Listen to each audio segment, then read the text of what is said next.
घायल है नंदगांव, घायल है कदम्ब गांव, घायल सुदामा आज तुझको फिर पुकारता। ओ कदम पे बैठ के बांसुरी ना बजा कि यमुना में कालिया आज फिर पुकारता। ओ चक्रधारी तर्जन पे उठा चक्कर को आज फिर कि हटी शिशुपाल फिर गालियां निकालता। ओ दिव्य पांच जन्ने पूरे जोर से बजाओ तुम कि आज ये पूरा कुरुक्षेत्र तुझको फिर पुकारता, ये कुरुक्षेत्र फिर तुझको पुकारता। मैं बात कर रहा हूं आज भगवान श्री कृष्ण की, विश्व का एक ऐसे मोटिवेशनल गुरु जिनकी हर एक बात, जिनका हर एक विचार हमें ऊर्जा से, उत्साह से भरपूर कर देता है। मुझे नहीं लगता कि इनकी एक भी विचार को यदि आपने अपने जीवन में अपना लिया और उसके बाद आपके जीवन में कभी निराशा आ जाए, ऐसा हो ही नहीं सकता। कभी आपने ऐसा देखा है कि भगवान श्री कृष्ण की कोई तस्वीर हो, चाहे उनके बचपन से लेके और बाद की कोई तस्वीर हो, और उनके चेहरे पे मुस्कान ना दिखे? जिंदगी में सबसे बड़ी चीज उनका ये मुस्कान सिखाती है कि परिस्थितियां कैसी भी आ जाएं, हालात कितने भी खराब हो जाएं, लेकिन हमेशा मुस्कुराते रहो। जिंदगी की वो कमजोर परिस्थितियां हारने लग जाएंगी और आप जीत जाएंगे। वो की कर्तव्य विमूढ़ अर्जुन जब युद्ध क्षेत्र में जाता है और अपनों को देखता है तो एकदम से हताश होकर और की कर्तव्य विमूढ़ होकर बैठ जाता है। उस समय भगवान श्री कृष्ण रूपी सारथी उसे वो संदेश देते हैं, हतोवा प्राप्स्यसि स्वर्गम जीत्वा भोक्ष्यसि महीम, उत्तिष्ठ योद्धाय कौन्ते युद्ध कर्त निश्चय।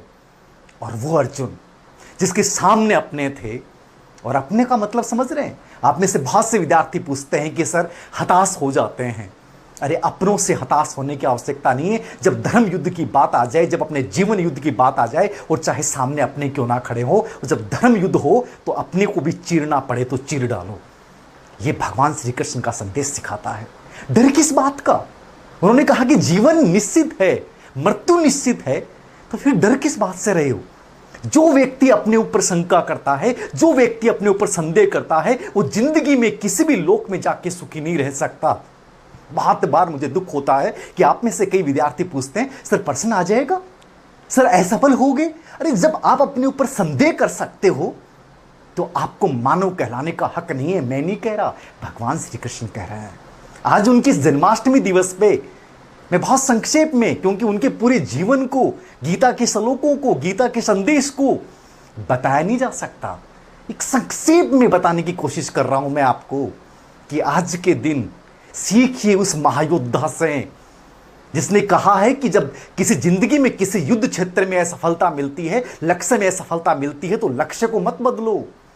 ये देखिए कि वो व्यू रचना कैसी थी जिनसे असफलता मिली, और उस व्यू रचना को बदल डालो। यानी युद्ध जीता जाता है वो अस्त्र और शस्त्रों से नहीं, युद्ध जीता जाता है व्यू रचनाओं से। बल से कोई चीज जीती नहीं जा सकती, लेकिन आपने विवेक का प्रयोग किया, अपने ऊपर विश्वास किया, तो दुनिया की हर युद्ध को आप जीत सकते हैं। उन्होंने कहा कि जैसा अपने ऊपर आप सोचोगे, जैसा अपने बारे में आप कल्पना करोगे, जैसा विश्वास आपका अपने बारे में होगा, आपका जीवन वैसा ही बन जाता है। ये मैं नहीं कह रहा, ये उस गीता को बताने वाला वो विश्व का वो महान गुरु, वो महान भगवान रूपी प्रतिमा जिनको देखकर हमारे अंदर एक उत्साह आ जाता है, उन्होंने कहा है।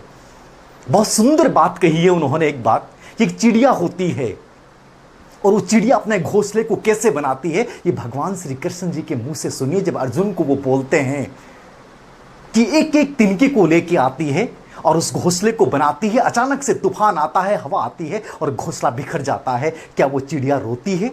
नहीं रोती। वो फिर उसी उत्साह से खड़ी होती है और फिर उस घोंसले को बुनती है, एक बार, दो बार, चार बार। क्यों? वो भी तो हो सकती थी।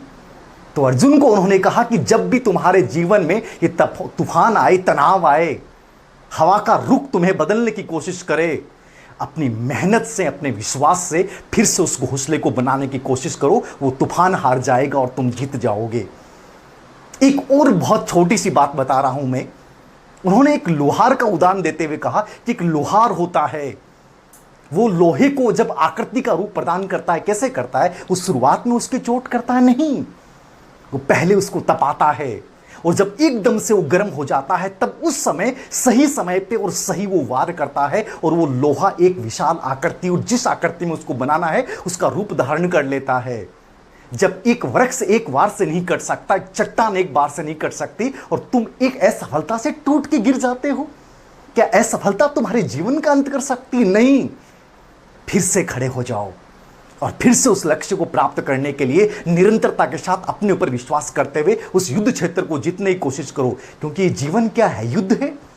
लेकिन इस युद्ध में आपको जीतना है, और इस युद्ध के रास्ते में चाहे वो शिशुपाल जैसा व्यक्ति आए सामने, चाहे वो दुर्योधन आए, चाहे अपने खुद के आए, उस युद्ध क्षेत्र को जीतने के लिए आपको उस प्रत्येक चक्रव्यूह को भेदना है जो आपको रोकने की कोशिश करता है। भगवान श्री कृष्ण जी बहुत मुलायम भी हैं, लेकिन उन्होंने ये भी कहा कि जब आत्मसम्मान की बात आ जाए उसमें रुकना नहीं है, सहनशीलता दिखानी है। शिशुपाल 100 बार गालियां निकालेगा, निकालने दो, लेकिन जब 101वीं बार की बात आ गई तो गर्दन काट दो। ये जीवन सिखाता है, उनका गीता का ये संदेश सिखाता है। जब किसी के अहम को तोड़ना हो तो सफलता से उसको दिखा दो कि तू सब कुछ नहीं है। मेरे जीवन रूपी इस सुगंधित पुष्प से मैं तुम्हें दिखा सकता हूं। ये भगवान श्री कृष्ण का जीवन सिखाता है। एक एक जीवन की बातें बता नहीं सकता, बहुत सारे वीडियोस मैं बनाऊंगा इस श्रृंखला में।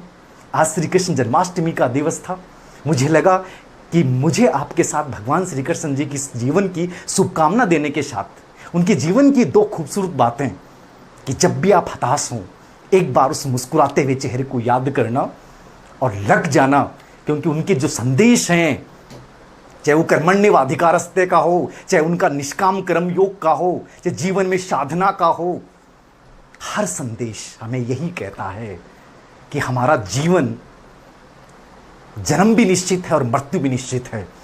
तो फिर हमें चलना है, रुकना नहीं है। डरना किस बात का है? कुछ ऐसा करके हमें दिखाना है कि वास्तव में हमें लगे कि हम उस हिंदुस्तान के लोग हैं जहां ऐसी ऐसी महान आत्माएं पैदा हुई हैं जिन्होंने हमें दिखाया है। बाहर दुनिया में खोजने की आवश्यकता नहीं है किसी मोटिवेशन को, आपको गीता में खोजिए, आपको सब कुछ मिलेगा। धन्यवाद।